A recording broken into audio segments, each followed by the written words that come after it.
Hey everyone, welcome to Meeple Bits. Thanks for joining me today. We're going to go through the game I'm the Boss, a game published by Griffin Games, created by Sid Saxon for 3 to 6 players, with a playtime of 60 or more minutes. So I don't have anything fun or exciting set up for this game. I did check and see if there was any backstory to it, but let's face it guys, we all kind of want to be the boss in one way or another, and if you caught my video last week, then you know that I was on a recent trip to Las Vegas, and I did review the game Las Vegas in extension of that, and I thought, you know what, let's go ahead and keep it going with a game similar but a little bit different. In this one dealing with investors, which look, let's be real, a lot of that is just a little bit of gambling also. So anyway guys, stay tuned and join me as we go through a quick setup and playthrough of the game I'm the Boss. Hey everyone, welcome back to a 3-player setup of the game I'm the Boss. Yeah, I'm the Boss. And remember what we're playing here today. 3-player setup for the game I'm the Boss. Let's go through very quickly the components that are included so that we can dive in and get a setup and start playing. So what we have here is a playboard. We've got deal placards numbered 1 through 15, each of them with different values on them, indicating how much a given deal would be worth. 1 die to roll, 1 movement marker to determine where you roll, where you start, and then where you roll from, or rather where you roll to. We've got individual placards for the different people that are available for deals. So here we got Deborah Dougherty. And in a 3-player game, each player receives 2 of these. In a 4 or greater player game, then each player would only receive 1. So in a 3-player setup, each player receives 2.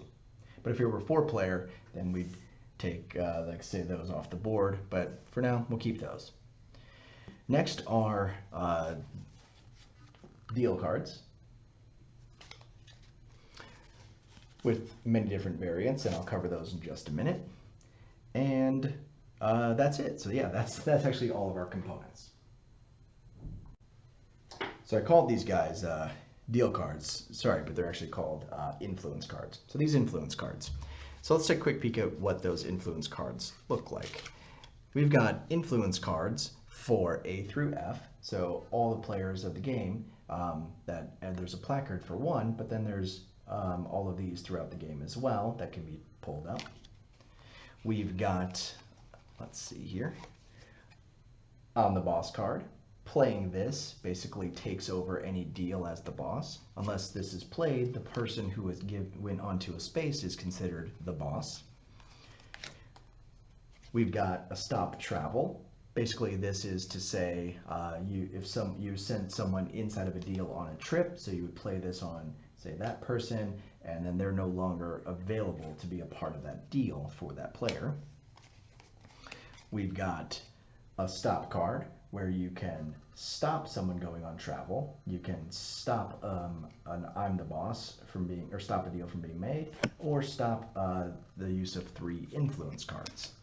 Those influence cards look like this. So playing these 3 cards would then allow you to steal a person or an investor from another player. Here's another example of just one of the generic cards available for use in the deal. And then of course there's also these individual travel cards for players. So this can only be placed on Felipe Fox. So you would have to specifically put that on any one person that's a part of a deal. And those are the cards that are available throughout the game. So that's the components. Let's go through the setup very quickly. So you're going to stack the 15 deal placards in the middle of the board like so. Figure out who's going to be first person, and that player is going to take this kind of player marker and set it anywhere they choose. So just let's go ahead and set it right here. Each person in a 3-player game is going to receive 2 investor placards and 5 influence cards. And that's it. You're ready to play. The turn order, the play order is going to happen. So a boss, or the player whose turn it is, then will take the marker. So the first person is going to place it down here. And on the opening turn, they're going to decide one of two actions, really. So one, they're going to say, let's make a deal. And by doing that, that opens up the deal for this space in particular. So if they say, let's make a deal, I guess let me take a step back so that I can address very quickly the value of these as well as going through the game, because once you get closer to the end, on the back side, you'll notice that if the person that has just won the bidding for this particular deal, if they then roll a 1, 2, or 3, the game is over. So you would never actually get into these 3. Additionally, let me zoom in here. There we go. You'll notice around the board are these kind of dividend multipliers. So on any given deal, the deal is multiplied. You'll see here the $ equals 2 million. So in particular, if I were on this space, there are $3, so this first deal is worth a total of 6 million. If I were on that space and it were deal number 4, it would be worth 3 times 3, so it would be a $9 million deal. If we got all the way down to deal 10 on that space, that would be worth 15 million. So you want to save, usually, strategically, these higher dividend spaces, like this one that has 6 dividends, for some of these higher value ones, because that's 6 times 5, so that makes this a $30 million deal. All right, zoom back out, see if I can get myself in the position I just was in. There we go, good enough. Okay, so then what's going to happen is, player's going to open their turn. They're going to say, I want to go and put myself on this spot right here. And then they can choose to let's make a deal. In order to make the deal, they're going to need a C and an F. So they're going to need a Cashman and a Fox. And if they have in their hand either of those, which this player does not have, they don't need anyone else around the table to do the deal with them. But in this case, as it happens, they would need to employ the help of someone else. So they would say, let's make a deal. And then the game would start for making a deal for this position, which would be worth 1 million times 3. So this would be 2 million times the 3, so this would be a $6 million deal. Or they can choose to roll the die, 1, 2, 3, 4, end up here, and again, either one, choose to make the deal, or draw 3 influence cards from the pile and place them into their hand. At no point during the game may a player have greater than 12 cards. So if you've chosen to take 3 cards and you already have 10, you may only take 2. And that's it. Play will continue around the board until the game ends, which is either all 15 deals are completed, or on one of these earlier deals, its rolling condition is met. So all the way right here, starting at deal number 10, the next player happens to roll a 1, the game is over, and then these deals never happen. The player with the most money at the end of the game is declared the winner. So that's the general flow of the game, but then the little nuances that are going to vary by, the number of players, who's playing, how cutthroat they want to be, is because really it's going to be tough to get a deal done all by yourself. So, let's say the marker were here. As indicated on this space, you must have at least 4 of these in order to do the deal. Sorry, rather, you must have at least 4 of these available. Whereas in this space, you need either an A, B, or an F, any combination of 2, and 1 of a D or E.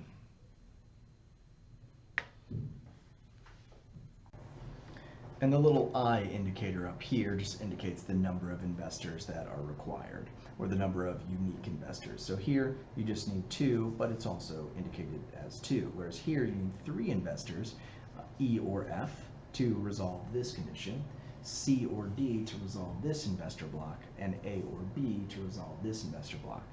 So players could come in on the deal and say, I have an E, a C, and an A, and then close this deal. And how you would close a deal is once all the conditions are met for a given position. So let's say it were this one, for example, an A and an E. Once A and E conditions have been met, then you would say, okay, the deal is final in 3, 2, 1, giving anyone a final opportunity to throw out the I'm the boss card. And anytime during the let's make a deal process, someone can throw out the I'm the boss card, which means you're no longer dealing with the lead investor of the person who rolled or started that deal. So let's say I rolled and I moved here, and I start negotiations and I start the deal, but I don't like how that person is negotiating or dealing. I can throw out an I'm the boss card, and then I become the new boss. Or another player, if they wanted to be a part of the deal, and let's say, an A or E is required. I don't have the card in front of me, but someone was, contributing their E, their Eric Ellison, then I could throw this out into the deal and say, no, your Eric Ellison's on vacation, so now he's no longer part of the deal for that turn. Additionally, at any point during your turn, you can play 3 of these cards, the investor cards. I'm not exactly sure what these ones are called, the recruitment cards, that's right, 3 recruitment cards, and then steal one of these from someone, unless they then in turn play a stop. And this stop can be, if someone says, okay, I'm the boss, then the next person says, no, you're not, I play a stop. That's it. Both cards are now discarded from those players' hands because they've been played. Same with any travel cards that get used. Once you throw them out there, then they're used. So the little nuances can get a little bit tricky in terms of the game flow, depending on who's the lead investor, who you're trying to make a deal with. But the negotiations happen. And that's really where the fun factor of this game really gets into play is, let's say this is our place, this becomes a $6 million deal, and player 1 here is that person. They don't have A or E to get this deal done on their own. Other players may not know that because these are hidden. So they might want to say, okay, it's a $6 million deal.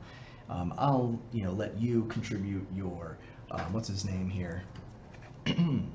Andy Ainsworth. I'll let you contribute your Andy's Ainsworth, and you can contribute Ellison. And you know what? I'll divide this up evenly. You get 2 million, you get 2 million, and I get 2 million. So this $6 million deal gets done. And that's just one way to kind of go about it. So once the deal is closed, all players that were not a part of the deal, they take their cards back into their hand. They don't lose them. But any players that were sent on vacation are lost to the then general pile. So the banker would then pay the boss the dividends and then hand out the rest of the money that was negotiated upon during the deal. So unlike other type of deal making games, in this one any deals made must be honored. So the banker would pay the deal person. So the banker would say, all right, here's the $6 million for the deal player 1, and we all agreed that you're going to get 2 million, you're going to get 2 million, I'm going to get 2 million. And in that case, the deal must be honored. I couldn't then get my 6 million and say, all right, you know what, screw you guys, I'm going home. The deals must be honored because you have to negotiate in good faith in this game. So anyway, that's I'm the boss. That's a quick setup and play, or a setup and kind of a little bit of the playthrough, but let's kind of dive into how a turn would go. So as first player right here, I'm going to place this marker, and let's just say I place it randomly right here. Or I would probably want to put myself on an area that I could get something right out of the gate. So I have a C and a D. Are there any spaces on here that are just a C and a D? No, there's not. So, you know what? I would put my marker here, and I could then choose to roll the die, 1, 2, 3, 4. And in an opening turn, that would just be silly. But then I might want to draw 3 influence cards so that I can bolster up my hand. Then it goes to player 2. They can either choose to make a deal here, roll the die, 1, 2, 3, 4, 5, 6, make a deal there, or take 3 influence cards into their hand. Getting influence cards early on is never a bad thing. So then player 3's turn. they're going to choose to make a deal there, or roll the die, 1, 2, 3, 4, 5, 6, and then choose to either make a deal here, or again, draw 3 influence cards. So kind of early on here, these are sort of lofty. So rolling it again, first player's turn, 1, 2, 3, 4, 5. Wow, this is crazy. So I'm just going to advance one more for sake of demonstration. So here's our thing, and I landed here. Instead of taking 3 cards, I'm going to say, let's make a deal. So I've announced now that I'm ready to make a deal. So it's my turn, and I happen to have 3 influence cards, which I may not want to expose so early on in the game because that might put a target on my back if I stole someone's investor so soon. Got a couple on the bosses to get the deal back if I needed to. I need a C and an F, which again, I don't have. So I would go around the table and say, all right, let's make a deal. Does anyone want in on this with a cashman or a fox? And so this person, they say, oh yeah, I've got a fox, and I've got the cashman. So actually the cashman, the C's already done. So I would announce basically, I can handle the cashman. Who wants in with their fox? And so player 2 would say, oh, I want in for the fox, and I'll take, 3 million of the $6 million for the deal. But now let's say player 3, looking at their hand over there, they don't have what it takes, but seeing that they're going to get edged out of the deal, they might want to say, okay, I'm going to play these 3 cards, throw them to the bottom of the deck to steal your fox. Bam, now this person has just taken that investor, so now I have to begin dealing with this person if I want fox to be a part of the deal. So player 2 would ultimately have to say, okay, do I have a stop card? I don't have a stop card, but luckily they do have 3 of these, oh man, I keep forgetting their names, 3 recruitment cards, and so they would play their 3 to pull their fox right back. And meanwhile, now I'm back dealing with this first person, and I say, okay, now that you're back dealing with me, how do you want to play this? And it's like, okay, well, we could, I'll give you 2 million of the 4, and they're like, oh no, it's too low, let's go 50-50. And then so then I would turn to this person and say, well, if you want to bring in a fox, then we can make the deal ourselves. Meanwhile, I could say, look, I don't need to bring you in on the deal, and I could just get it done, but I'd rather not waste a card. Unbeknownst to that player, I don't actually have what it takes to get the deal done by myself. So I'm going to just try to bluff a little bit to get them to contribute their fox into the deal. But we did see that player 3 does have access to a fox as well, like so. And so they could say, you know what, your fox is on vacation. You're now dealing with mine. So then they're going to put out their fox like so. And then now I'm no longer dealing with this person, I'm dealing with this person. And this person says, yes, I'll happily take your 2 million. So again, player 2 is like, well, I still have a fox, and they might want to undercut the $2 million deal since they started to get greedy and say, oh, I'll take 1 million.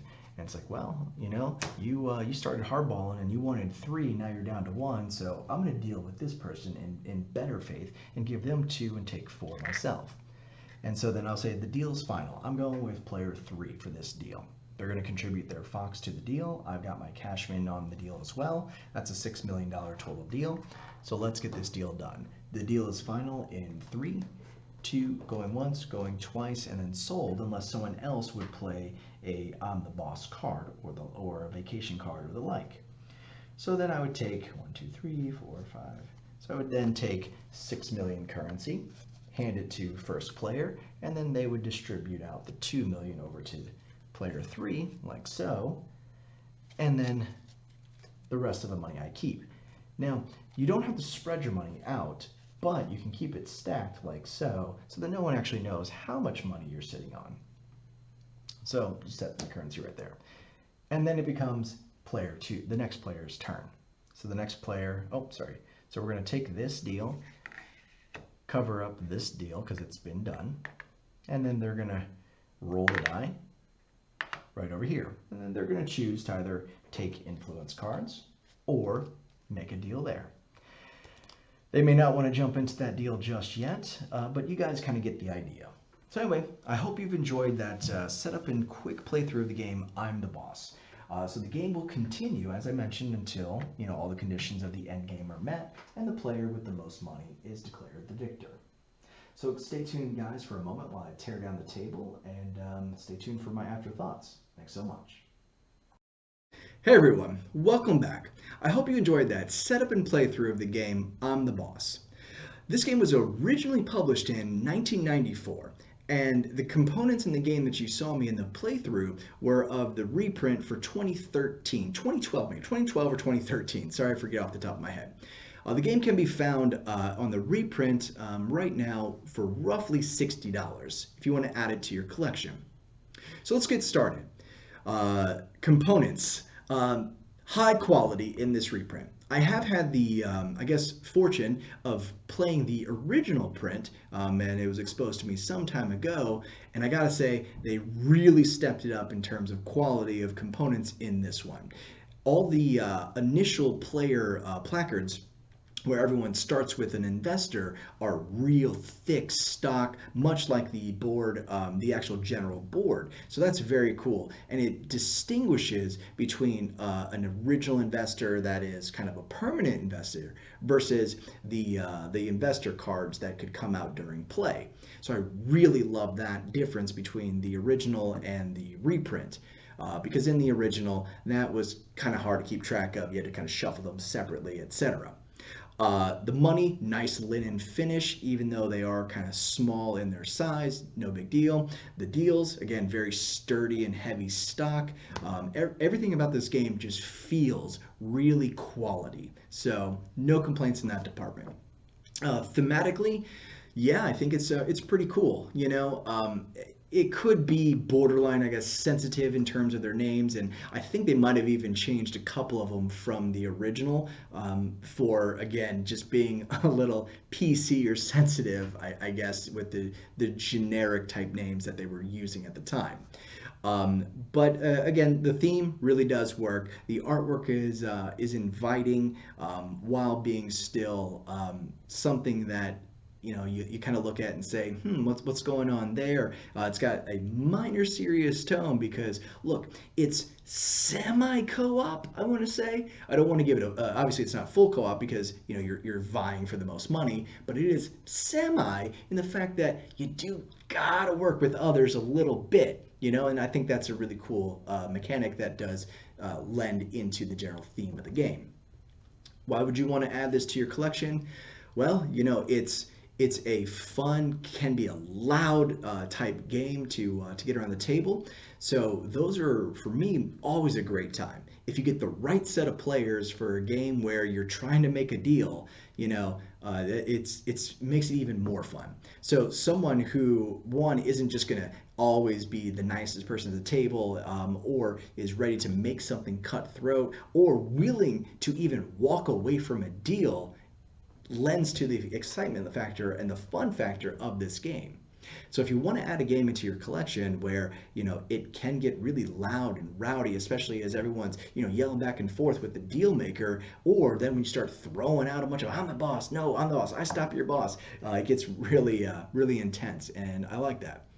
Why you may not want to add this game to your collection?